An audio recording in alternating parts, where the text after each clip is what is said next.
So Erin and I are chatting as part of January Joyful Growth Club. Russell Knowles and I, who wrote a Substack book together, have this month-long program of free fun to get us all in the spirit of creating on Substack this January.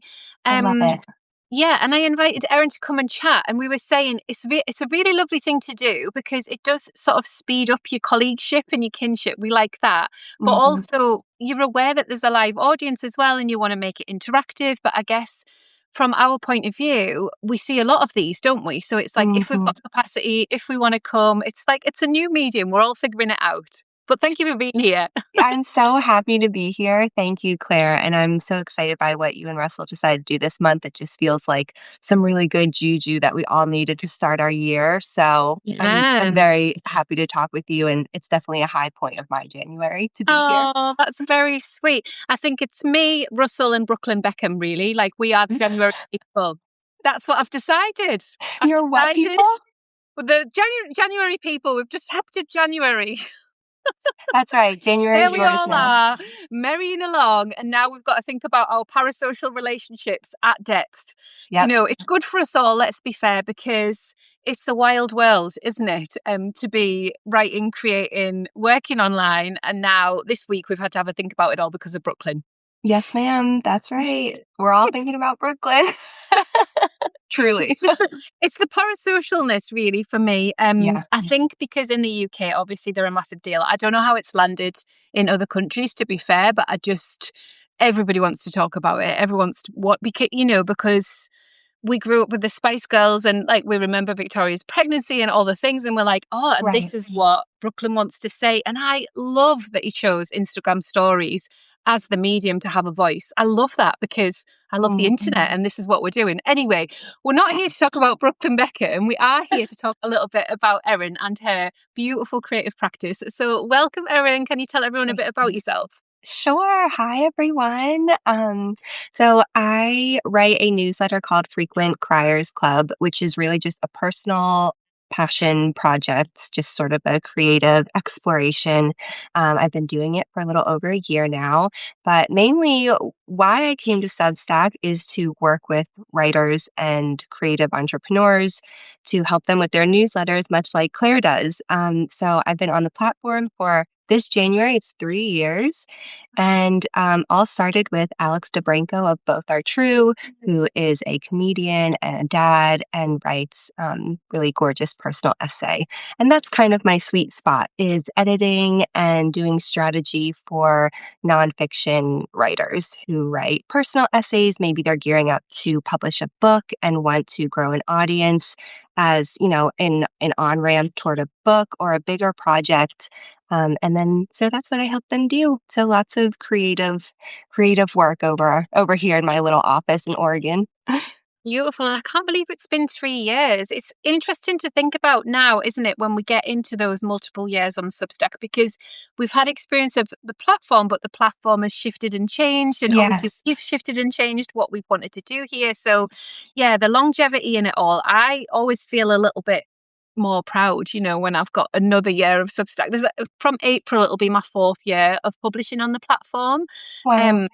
Yeah, and that just feels huge. Like, it feels a long time to have sort of started something, thought it was going to be a thing, and then evolved it. And I want to kind of get into some of that with you today, because I'm sure you support people in all those sorts of ways, and you supported me as well. Just tell everyone for context. So I invited Erin to edit an anthology that I'd put together around the theme of rejection. So I invited people in my community to write a piece. Had a word limit on it, but it was a short piece about rejection and how rejection had shown up in their life, and it could be about anything. And then we ended up with about 8 pieces, I think, and I just wanted that beautiful tie-in together that Erin does, and I was massively at capacity, and I didn't want to just leave the project to be half finished. Like, I felt like the editing was a beautiful bow to tie around it, so that I felt really accomplished and proud, and like I'd done the best that I could do with the work. And you did such a beautiful job. It was so beautiful to put that out in the world, and we got lots of lovely feedback and stuff.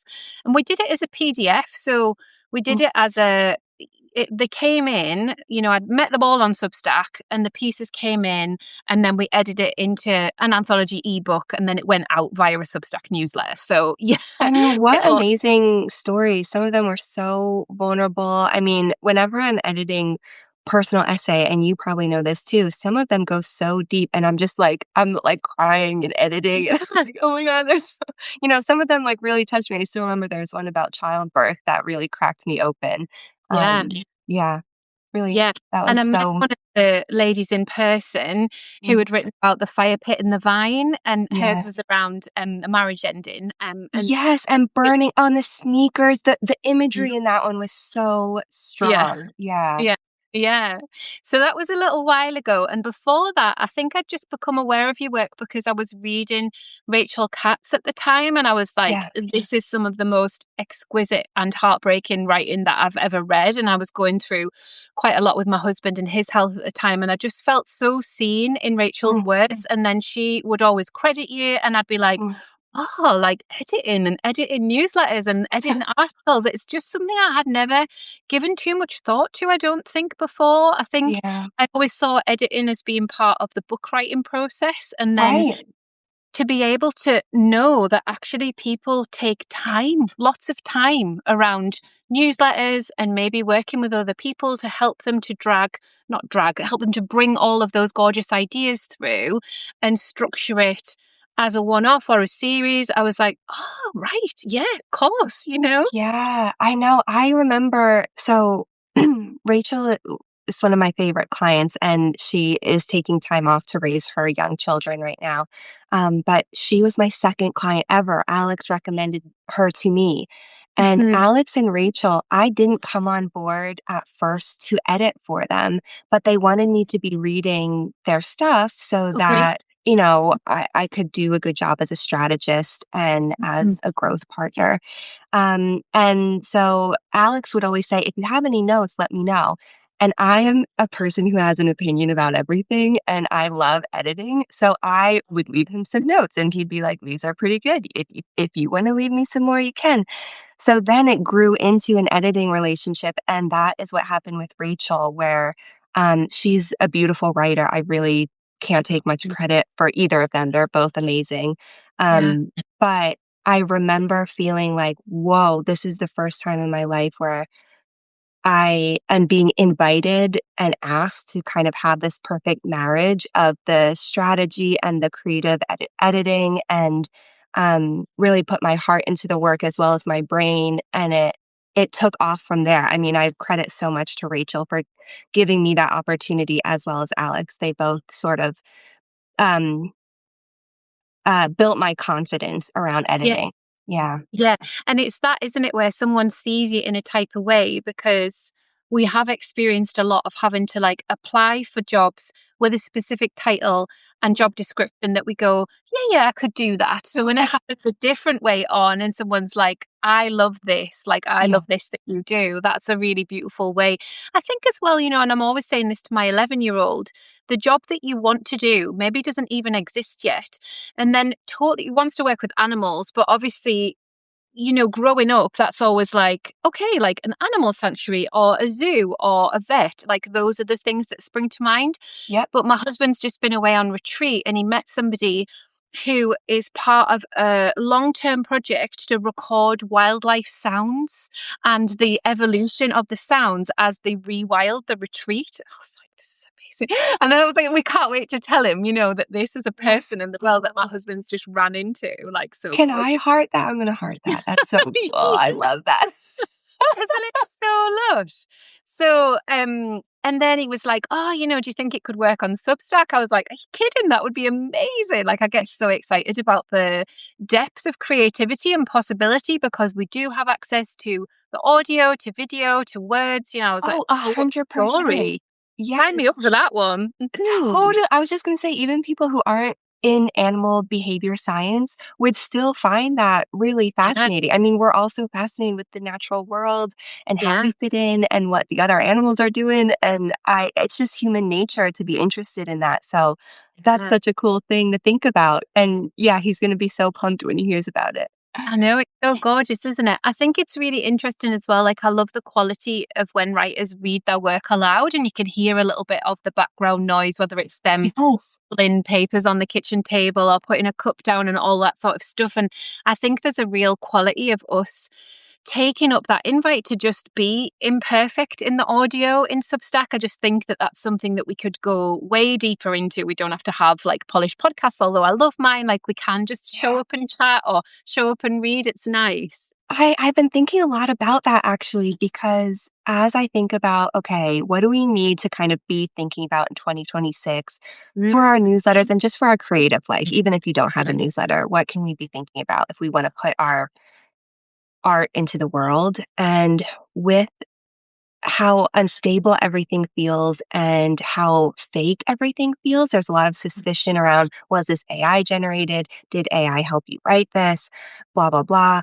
I keep thinking about what you're saying, which it could really come down to the voice. Like if we all did our voice memos for each newsletter that we put out, which is a lot. I mean, I try to do mine, but I don't do it every time.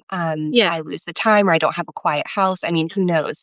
But to your point, I think maybe it doesn't matter if we have a quiet house or if it's perfect. It really gives Mhm. it that human quality. And also then you can, read your favorite essay while you're driving to work, right? Then you can just listen to it. So it Mhm. opens up a whole new channel of accessibility as well, which I really, really love. And I know that you can listen to any essay with the AI voice, but it's not as good as a human voice. It's never, No. it's like, they don't get the inflection right. It's not as good. And it's like putting us in the place, isn't it, of where the Yeah. words were written. Like, that's what I really like about it as well. Yeah, I'm thinking about it lots at the moment. I just think there's something really nice in the start of a new year, Mm, inviting yourself to be like, okay, like, what is different about this year? Like, what do I want to add, mhm, take out, change up? And I'm really curious with the work that you've done, Erin, and we chatted about this because I booked Erin to help me with my newsletter, Creatively Conscious. It's actually way too much to hold two Substack publications. And I say this all the time, but people still totally. want to. And I'm like, it's so much, guys. Like, it's so much, I especially know, when you Claire, have, you need a break.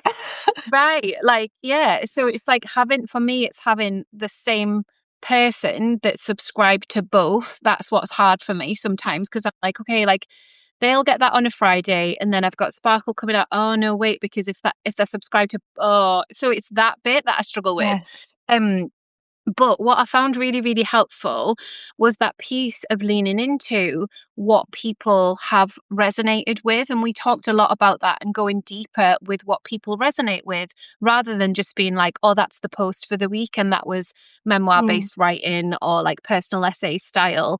And there was something in that where I was like, oh, I don't know what any of this means yet, but I know that there's something in this for me that could be really yeah. interesting. I think the bit that I'm always scared about is how I hold that for a whole year and don't exhaust myself with it. So I've just Yeah. come to the other side after we had our call. I can't remember what it was. Maybe it was like October, November. I can't remember. But Think there was yeah. so much that I wanted to be like, okay, I'm just going to hold this for a while before I make any moves. And then Yes. I've had the breakthrough in the last few weeks and been like, okay, like, this feels really good for now. Oh, I'm so Yeah. happy. Yeah. Sometimes we have I to know. do that. We just have to kind of hold Hmm. it and talk Yeah. to someone about what it could be, what the Yeah. options are. We do 2 topics for 6 months or we Yeah. change it up every it's good to, like, lay out all those options and then pause and sit with it and wait till you feel Yeah. really clear. Yeah. And I think part of it is that piece of, I don't know whether you feel like this, Erin, but like, I feel like I'll never run out of ideas.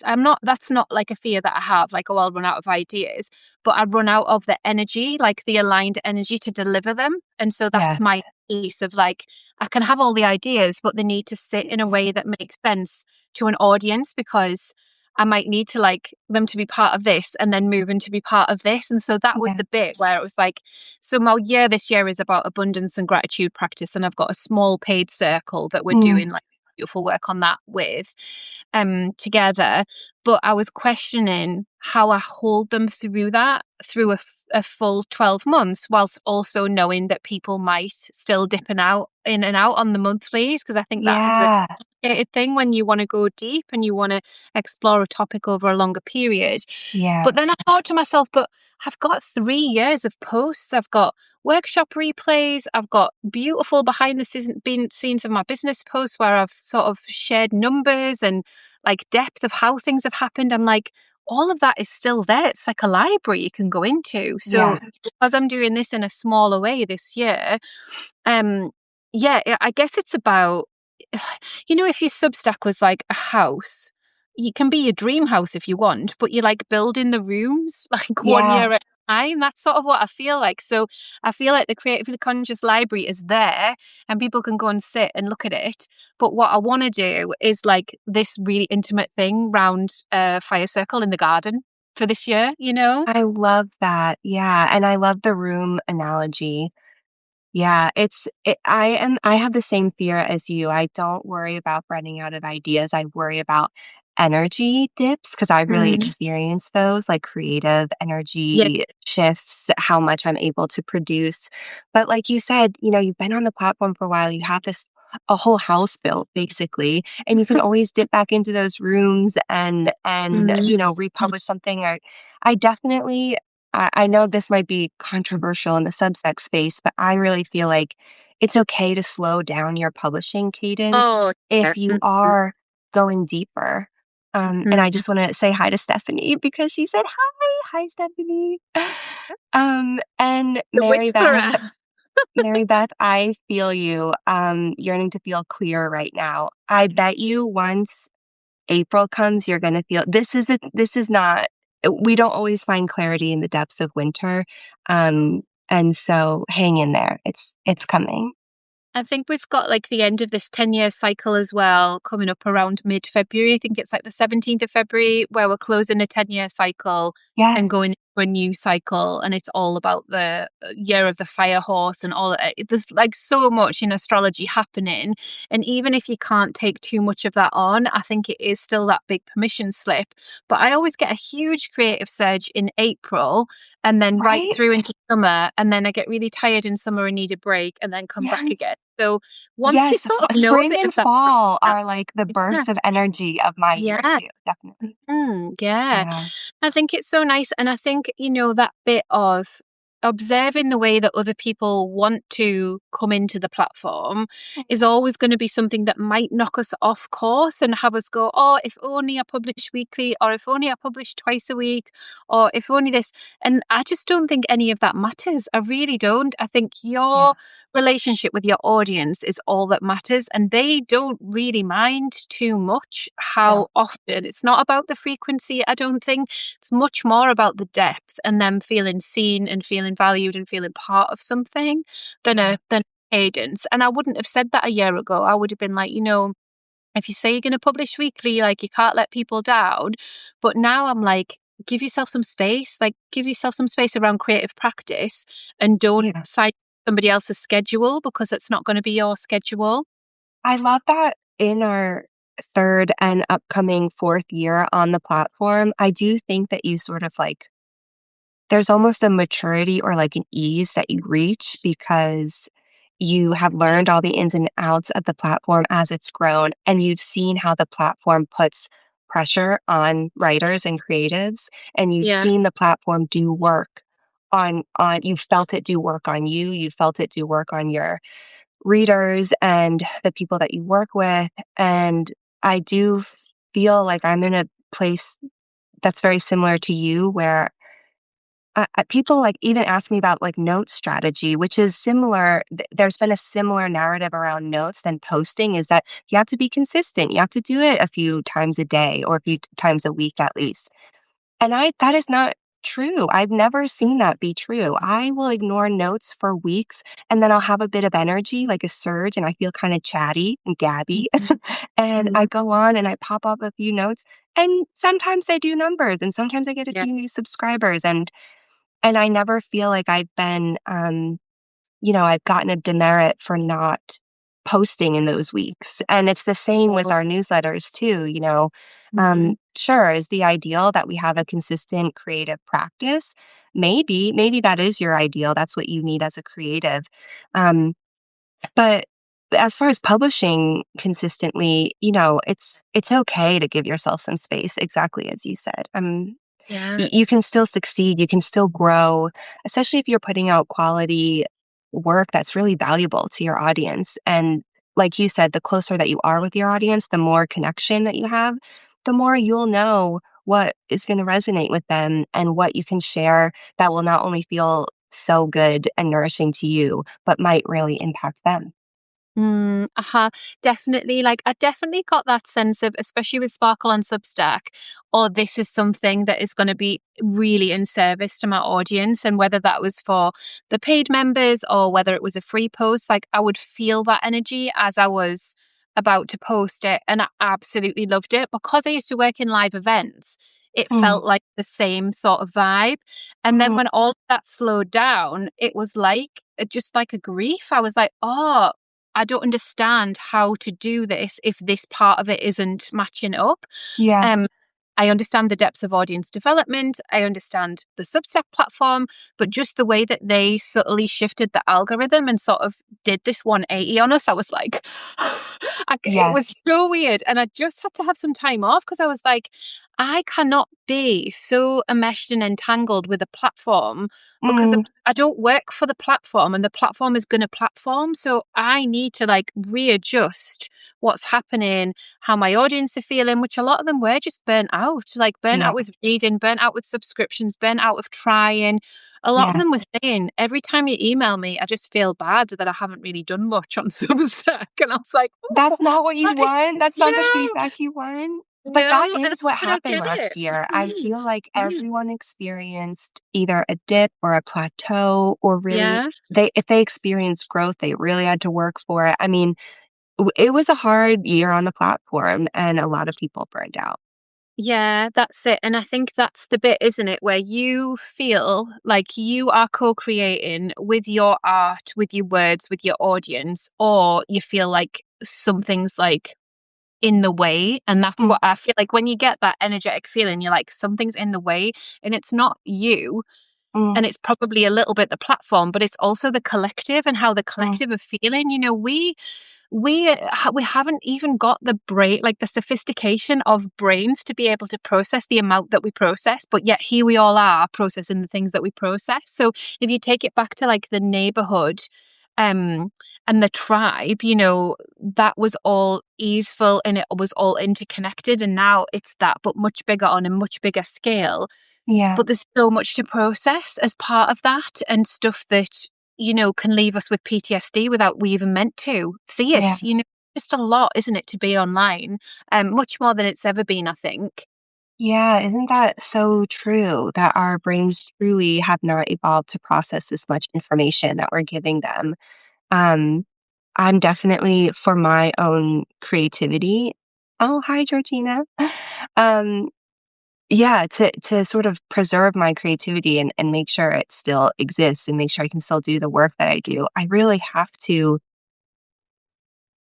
give myself a rest from the constant input. And Mm. I feel like it wasn't that long ago. I'm 35, so I remember it when you really had to go looking for input. You had to kind of seek it out. If you wanted to be um, entertained or stimulated in any way, you'd have to really, you'd have to put on a movie. You'd have to like log on to the internet, which took 10 minutes, and then you'd have to sit there listening to the like little chimes and dings.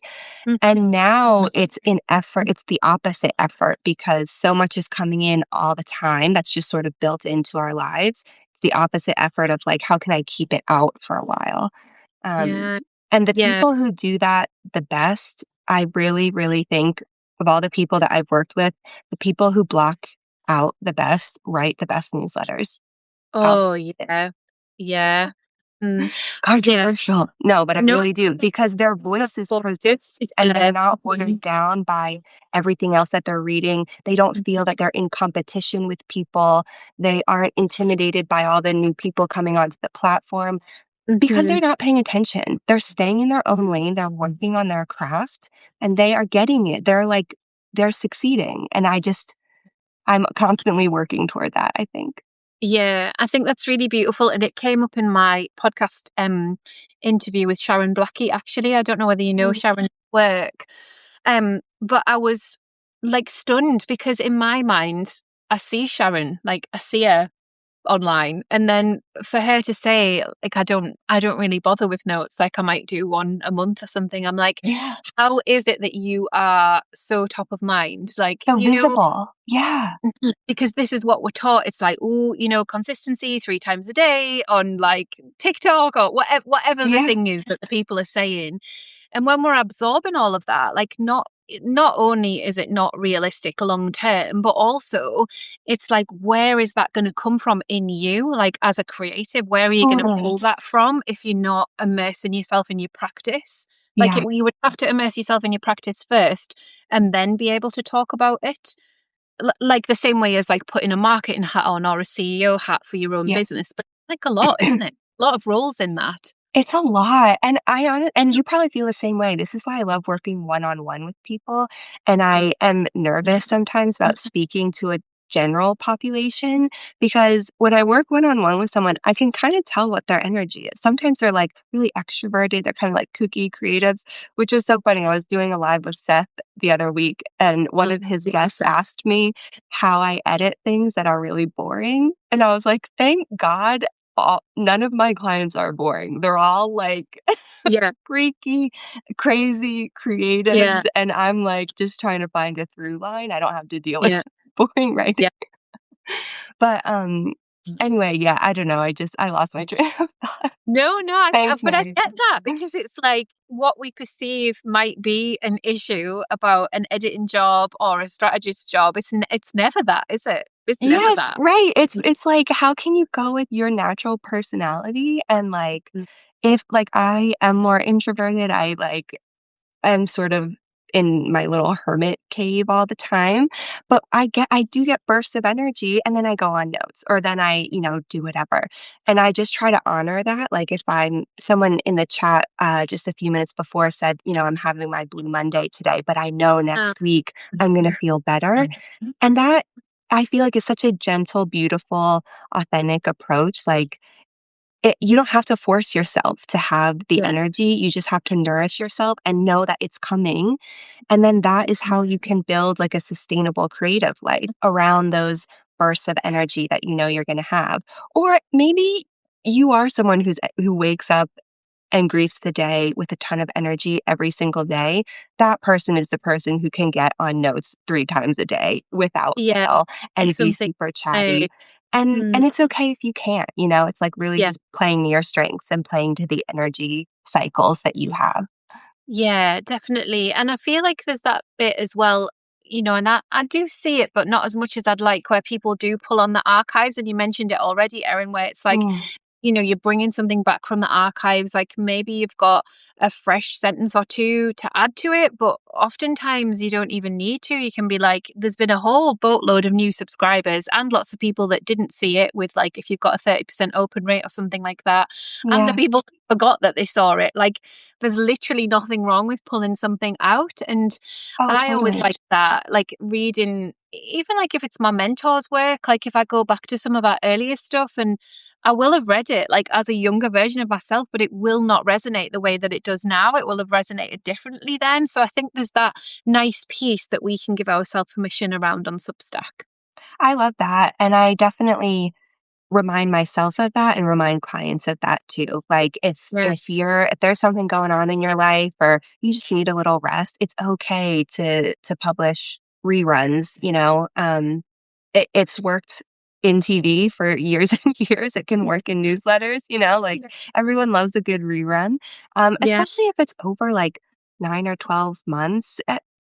People either especially if you've gotten, these big, increases in subscribers, that Mm. so many new people have never read that piece, and even the people who have will either skip it or they'll be like, "Oh, I remember how good this one was." Like a So comfort blanket. yeah, Yeah. Mm. totally. Yeah, no, it is really nice. We were going to weave in a little bit of a chat around being paid on Substack. It is Oh, a yeah. hot topic always, it's a thing. Because we've got this gamified system on Mm, Substack to get to like bestseller. So 101 sure. paid subscribers, for those of you that don't know, will give you a little check mark next to your name, and the next one after that is 1,001, and the one after that is a purple check mark, which is tens of thousands of paid subscribers, which um you can be earning a really decent part-time wage with 100 paid subscribers. 1,000 is probably full-time, and then when you get into the tens of thousands, like, you've basically won the lottery. Like, it's just, Mhm. it's an amazing thing that lots of people would think that they would love to do. I wondered what your take on the gamification of numbers of subscribers and us striving to get to those milestones with Substack is, but also in the balance of other paid work that we do, and like whether we do want to be like full-time newsletter writers, or whether we do want to keep a bit of a mix of it all. What do you think, Erin? Ooh. It's really difficult, I would say, if you're just starting if you're coming to the platform with the intention of making paid subscriptions your full-time, um, what am I trying to say? Your full income. That's really difficult. But I think as with anything else, starting slow, I'm definitely a big proponent of starting with everything free to suss out what you can sustainably offer Yeah, and what ends up being the most valuable to the audience that you're building. yeah, And I also think, in the early days, what was behind the paywall was more kind of personal, vulnerable, maybe a little bit more raw writing, maybe a little bit looser, like mm, unedited. And now I'm seeing that because newsletters are in this big boom and everyone has like 50 new newsletters a day in their inbox, that really the what gets put behind the paywall, sometimes strategically it's better if that is the more curated content, the shorter content that's a little bit more like you're asking some questions in your free essays or your free work, and then you're exploring some answers or some takeaways in the paid. yeah, That I think tends to be an easier and more effective paid strategy, yeah, because people I think ultimately want the distilled version and they're really busy and they want um, like a bulleted list or they just want like lessons learned kind of vibe. yeah, Um, and not all the time, right? That really, it's so dependent on the topic that you're exploring in your newsletter and the kind of yeah, writer that you are. But I've seen that as a strategy be helpful to people. And then as far as the gamification, this is an interesting one. I mean, I have some clients who like to play the game. They're little dopamine monsters like me, like all of us. And they kind of don't mind discounting their work heavily because they want the numbers. So, oh, thanks, Geraldine. I'm like sometimes catching what's happening in there. Yeah, mine's like stopped refreshing, but I've just refreshed it there. I'm actually going to put it on the desktop in case I miss anyone's lovely questions, because I don't want to do that. Carry on, love. Yeah. Um, but I think something that I see work well as far as even if you have a heavy discount, but nothing kind of coming up or nothing really juicy paywalled while you're offering that heavy discount, you probably still won't see the numbers that you want. So what I do with my clients is always tell them like, okay, this quarter we want to do a sale, right? Or this season or, whatever it is, or this year. We want to do a pretty heavy sale because we want to get you, maybe they're really gunning for the check mark. It would just be validating for them. And maybe they really have like financial goals that they want to hit and having that check mark, that first tier is gonna, you kind of pick up momentum after that. It's easier to Right. get more paid subscribers, the more paid subscribers you have. Yeah, and I've seen it every time. So it Yeah. feels like literally building an igloo to like live inside, and you like got your torch and you know looking around, just being like, okay, it's all exactly the same, and then all of a sudden you're nearly there, and then once you Mm. get there it's like, woohoo, we're down the slopes, we're skiing, so good. I love that I'm metaphor. just like, just trust me. So many times I've doubted myself though, because when you're like, oh God, we're still in the igloo and we're like month 3, 4, 5, 6. Yeah. It's sometimes that part takes a while because we're Yeah. building trust, we're building nurture. Like people are getting used to receiving it. People haven't heard of Substack before. Like there's so many things, isn't there? Yes, Mhm. absolutely. That I love. I'm gonna use that metaphor because it's so charming. I am I'm obsessed with full of that. them. But Oh, yeah, Christy's here. Hi, so Christy. when you're building your igloo, and you're building trust, and say you've been free for 6 months to a year, you're starting to you have, some good free subscribers that are showing up every week, and say you're like, "Okay, it's part of my goal to really start monetizing, really start gunning for that first tier, that first check mark." Yeah, Um, when you start paywalling things or start offering discounts, I don't know if you've seen this, but to me, it's like a no-brainer to do them together. So say you run a 3-day flash sale where, you're just going for numbers, right? So maybe you discount it 50%. It's like so cheap to upgrade.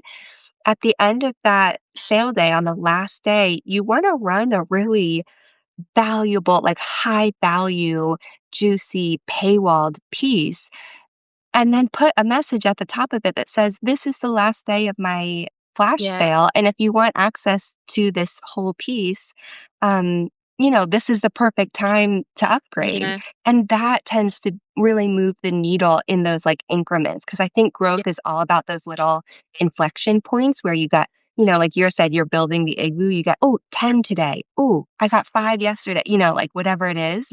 And when you're starting out, getting 10 new subscribers is huge. And I think that you can do that with a little bit of, finesse in your strategy and making yeah. sure you're putting out like a banger of a piece as you're running a sale. Yeah.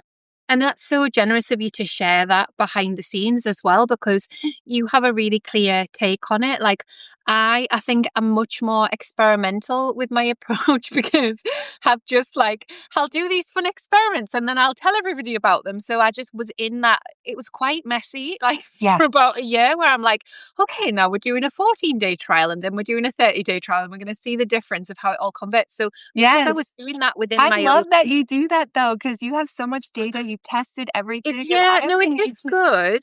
It is yeah, if I good. ever need to know more about a Oh, strategy yeah, like just that, yeah, I'm calling you. I can pull up that coupon page, it's, like, way too long. No, it's Yeah. it's fine, but it does mean that you're just, like, in it, and then when you take a step back, like, there's still so many surprises in the data always, like, for Joyful Growth Club, obviously, Russell and I have spoken to our audiences about it, but the new subscribers have come through lives. Mm, So, it's like, "Oh, okay, so, like, if we just did, like, another live, every week or 2 lives a day someday. It's like it's so yeah. interesting that us we're showing up with different people because we've only done one together. He's done some and then I'm doing some. But that's the place where people are like, "Oh yeah, I'll subscribe to Joyful Growth Club." And it's not Yeah. been the content of the chat. We've just mentioned it, right? So we're not going, Mhm. "Oh, and this is all the overview and this is what's going to happen." It's just showing up. So Yeah. that's been super interesting for me too this time round. But also, I feel like, what you said about the little dopamine monster, there's definitely that piece of me where I'm a bit like, okay, no more experiments this Right. year.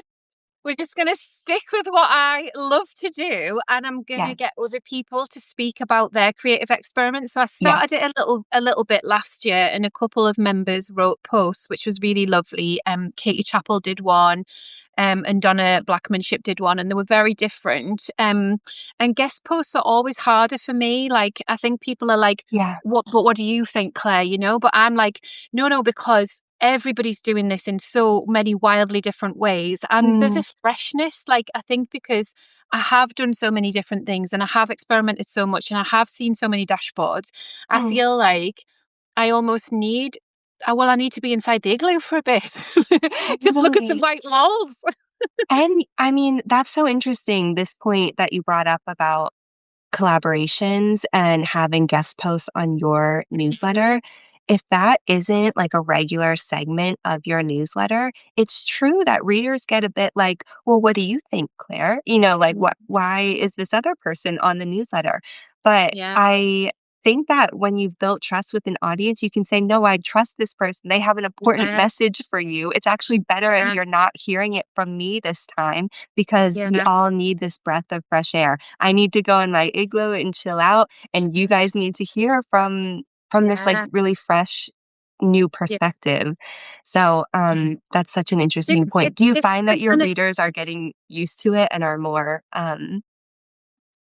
are they like engaged with your guest yeah, so writers? they love it when I have guests on the podcast, and they love these lives and stuff as well. So I think it's just for me, it's another element of that. But if for me, it feels more generous because I'm letting Yeah. somebody like it's my interview, right? So it's usually my questions, but then it's their words and their images and like Mm, a link back to their Substack, and they're doing things that I don't do. Like that's the key for these pieces, the creative growth lab, I call it. Like it's stuff that I don't do. So like Donna was messaging all of the followers and explaining what following is versus subscribing. I And see. people subscribed.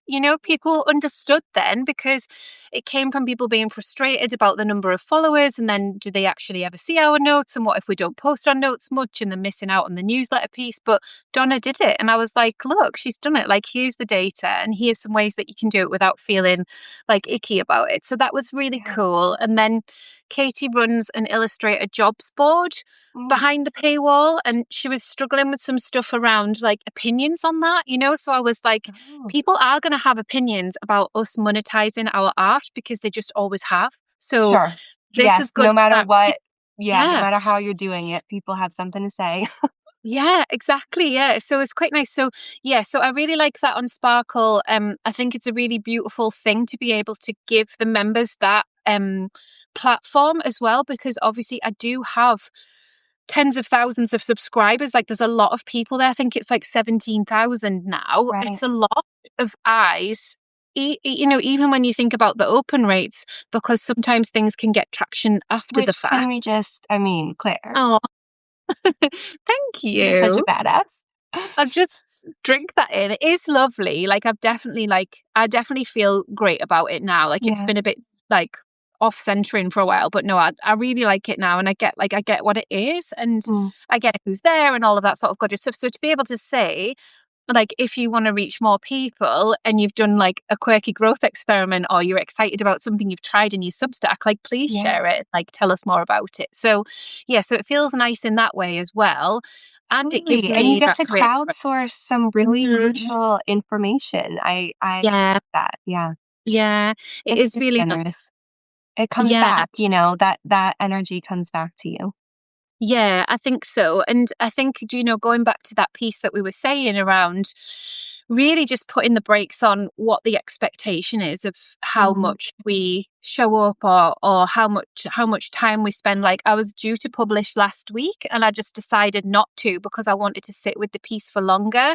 And I've really got you to thank for that. Honestly, Erin, like I could Mm. hear your voice, because I could have pushed it to be out, and Yeah. it's like lyrical, and it's a bit like it starts as a bit of a poem and then it's quite lyrical. Like it's not what I usually publish, but I have published like this before.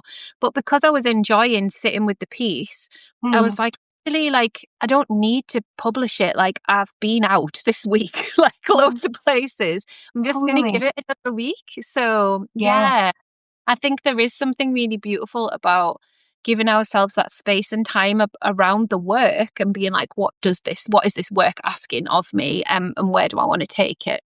That's beautiful. I'm so proud of you, if that doesn't sound too That's maternal. nice I'm though. very proud Thank of you. you, and Mhm. I love that story, and I loved what you said about, I've already shown up this week. Like, maybe not Mhm. maybe I haven't published, but I've got this live with Erin, and I'm doing, like, I don't know, maybe that's something that we think more about in 2026. How can we give our creative practice more space so it's not so rigid, even if we are on a path toward monetization, even if we do have big goals, even if we do have a book launch, how can we still take care of ourselves and show up authentically with the energy that we have.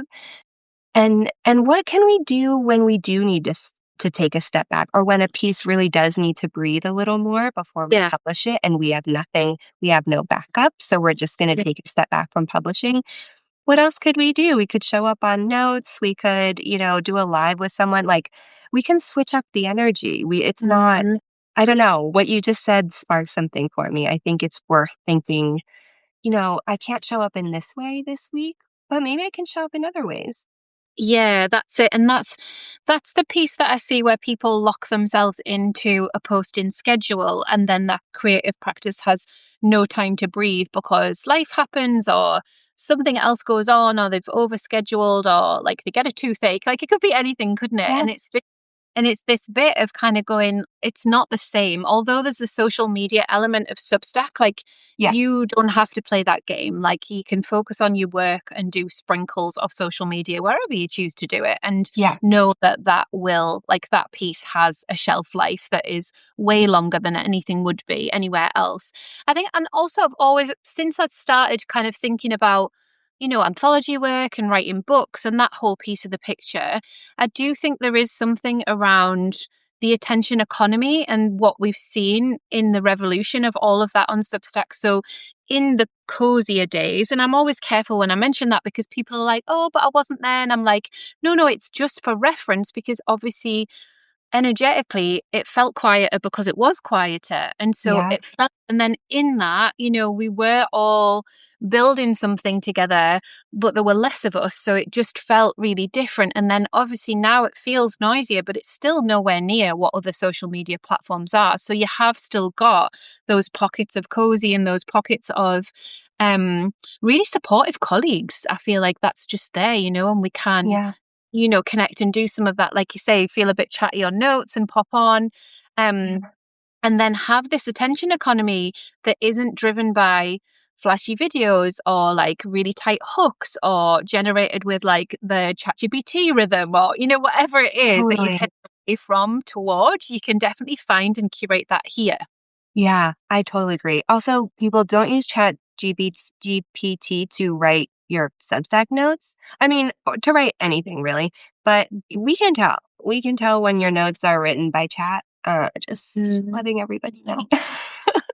Like I've spoken about it as well. I'm just like, it's really interesting to me what happens. And I think circling back to what I was saying at the beginning about this parasocial relationship, where because it's so fast and it's Yeah. like, that's exactly what I need. I need to be fast. And it's like, but do you need to be Do fast? Like, you? I don't think maybe so. you could just feed it all the data and know that it still might not be accurate, but it'll help you with the data side of things. Like, Yeah. if you want, like, so Yes. there's ways to use it, but, I but completely yeah. agree. On the data side of things, Mhm. it's very helpful. Actually, Yeah. speaking of data, I wanted to ask you if you ever sync any of either your dashboards or client dashboards with Google Analytics. So my Substacks are plugged in, but I must admit, other than those monthly emails that they send, I Yeah. don't look at it any more than that. So I get the monthly emails that show me. And Mhm. then really, really sweetly, twice recently, someone has messaged me to say that they've Googled how to do something and my article has come up, two different articles. Amazing. Things. I know. So I was like, oh, great. Um, Yeah. so I am going back through all of my articles and optimizing them for SEO now. Yeah. Because at the beginning I just was like, it just felt like I had to like trip myself over before I even published. And I was like, oh, I don't know, I don't understand it fully. Whereas I've done more training around it now and I feel like, oh yeah, no, that is actually really helpful. Oh, shoot. You're getting a little bit garbled on my end, Oh, Claire. You're there we go. frozen. Oh, Has it no. come back? I don't know what's going on. Hmm. I'm Maybe it's wondering if it's me or you. I'm going to head into my living room. This stinks because I'm very excited about this conversation. Oh, I think oh, is it, am I back? I you're think it's a back. bit Okay. stormy. It's a bit stormy. Yeah, I was just saying about the Google Analytics, the monthly emails that I get. Can you hear me okay? Is it working? Oh, Shoot. Okay. I'm going to go out into the living room. Sorry, everybody. I'm gonna take It's my kind tea of with difficult. I me. actually hate myself Everyone can and see see my myself. chin pimple. Maybe it's maybe gone off. Okay. Maybe this is a little bit better. Oh. Oh, Oh, so Fog Chaser is saying you're both coming through great, no interruption. oh my gosh. So maybe it's just me, but I can hear you now. Thank you. Well, it is stormy here, so it could have just been that. But I was like, well, mine hasn't frozen, but it did freeze when I was recording a Zoom earlier. So I was like, maybe it is my storm. So yeah. Well, I don't know what it is, but I'm in my living room now. Oh, good. Oh, look. Hi, Pooch. That's Hunter. Oh, hi, Hunter. So cute. Oh, I Ugh, always say my dog's got narcolepsy because she sleeps for like 21 hours a day. And I just tell her all the time, you've got your narcolepsy back again. Look at you. And she's like, I do. I that do. is hilarious. Oh my gosh, that's So so funny. funny. It Yes, just I've makes got a me feel puppy, big. a Mm. puppy and a senior dog, and they both sleep a lot. Um, Ah, nice. but okay, so I do want to talk to you more about this, and I'm sorry that I Yeah. didn't hear your full response. You're a bit garbled on my Mhm. end. So, SEO, that was my first job actually out of school was doing SEO for an Yeah. agency. And I'm so curious because a lot of my clients who are just starting out on the platform say, I literally Google my name and my Substack does not come up. And I'm curious if you've had those issues or how you would what you think about optimizing your Substack, especially when you're first Mhm. starting out so that people can Mhm. find it if they're searching. So I did a funny thing where I got really scared about everyone feeding my work to AI bots and paywalled Yes. everything, like auto paywalled everything, Yep. everything on Sparkle, like everything just went behind a paywall like instantly because I was like, no, Yeah. I'm gonna have to have some time. So I was back in the igloo for a while there, and it massively affected like Big. who was coming through Google, obviously, and Right. then now it's all back on again. Like I've wrapped my head around it. I'm not 100% okay about it, but I'm just a bit like I can't be so precious. Like I just can't. So Google Search Console's been plugged in from the off on both of my publications, and then I get those monthly emails where it'll tell me, how many Yep. people come through and stuff, and then Oh, people from are the Google Search Console, it gives yeah. you Mhm. yeah. Mm-hmm. Yeah, and then I've started going back through and optimizing the posts for SEO, like based on a system that I learned. So, Yep. yeah, but I do think it is helpful to think about like the wider net of how people are searching online because there's been a big shift to Claude and ChatGPT for answers, but Right. people obviously still use Google, but Yep. YouTube powered by, Google. And so I've got my presence on YouTube that is the same wording as I have it on LinkedIn, as I have it on Instagram. So in Yep. terms of the net, when someone Googles me or Substack, it's going to throw it all up there. Totally. Yeah. I think about using those consistent descriptors a lot. Mm, And also, I just want to encourage people to give it some time. If you're new on the yeah, platform, it takes Google a while to crawl and index your new newsletter. And that is another reason, personally, to keep everything free for a while when you're first starting yeah, out so that you can get indexed. And there is a setting in the dashboard too where you can block AI training, but you yeah. can allow search engines to crawl paywalled pieces. I don't know how well that works. I mean, in your Mm, case, Claire, it sounds like it didn't work, that the mm, SEO wasn't as good when you paywalled, which is yeah. something I'm so curious about. But I remember yeah, Alex DeBranco, I think sometime early last year or maybe 2 years ago, in some random post, called me a newsletter whisperer, and I am telling you, Claire, I had emails from people that were like, "I Googled newsletter whisperer because I couldn't remember your name." So then I had to go update my website with newsletter whisperer, which was so embarrassing because personally, I I love was it like, though. I guess I'm just gonna claim this now because people would Google that instead of me, and I'm like, "I hope they find me. I'm gonna try to make it easier for them to find me." So I had to, like, Yeah, put it in my title tags on my website and put it up, and it was, like, yeah, a bit cheesy and embarrassing, but it really does help, like, And It's Sarah so Faye talks about interesting, this isn't it? too. I Yeah. don't think that you can overlook the power of SEO, unfortunately. I mean, we really have Mhm. to embrace Yeah. it sometimes. Yeah, and I think it, like you say, Erin, it does compound, so, like, stick with it, like, it takes time, Stick with so it. Yeah. yeah, and in a sense, because SEO is a long game, absolutely. long Organic yeah, SEO is it takes months, yeah. you know? It takes a while, and then you've got other places as well. So I teach about this inside of Audience Alchemy. So we teach around the platforms that really help with that. So Pinterest really helps and YouTube really helps. And those have been like my two SEO friendly platforms that I feed. Like they're like Oh, hungry, really right? good So I'm like, point. Yeah. so I feed them, and I'm also doing all of the other organic things that I'm doing. And I do a bit of social media for sure, but social media, like for me, it's never been the main place of traction. I've never gone viral on notes. I've never Right. gone viral on Instagram. It's been like slow, steady chats, like deep connections, deepening connections even more. But the Yeah. Pinterest and the YouTube stuff has been brilliant. I think the podcast helps as well, like, and when I say it like that, it sounds like a lot, but I promise it's not. Like, I don't do my own Pinterest. I just employ somebody to do it in fits Yeah. and starts, and then it just grows because that's how it works over Yep. there. So there are loads of ways to do it that can feel really good, and you can stay focused on the work that you want to do, but just Yeah. conscious around discoverability, especially if discoverability around a topic feels really important. We would love our names to be in lights, wouldn't we? But it's not usually the way. Usually the way is newsletter whisperer or like queen of Substack. Like these are the things that like come through, aren't they? So yeah, it's fascinating though. And like we're always here to chat about this stuff. Like we should Totally. make something else, Erin. We'll have a think about what we could do because I know people find this stuff really hard and really overwhelming. And I think for me, I've just found it like a fun game. Like for the last little while, it's like, okay, apart from obviously when I had my freak out, like that didn't feel fun at all. Like putting my paywall on an auto paywall didn't feel fun. It Sure. felt like the I drawbridge was up, imagine that like, did not feel fun, but yeah. no, no. Yeah, in the chat, Rita or Retta, sorry if I'm getting that wrong, said, "I feel like I never show up on Google and I might be doing something wrong."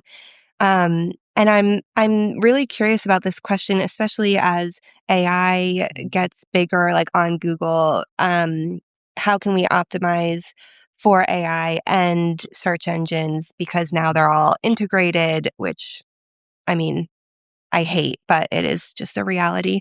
Yeah, And I would love to have a follow-up on what that means for newsletter writers. yeah. Um, Rita, okay, thank you. Uh, I got it right the first time.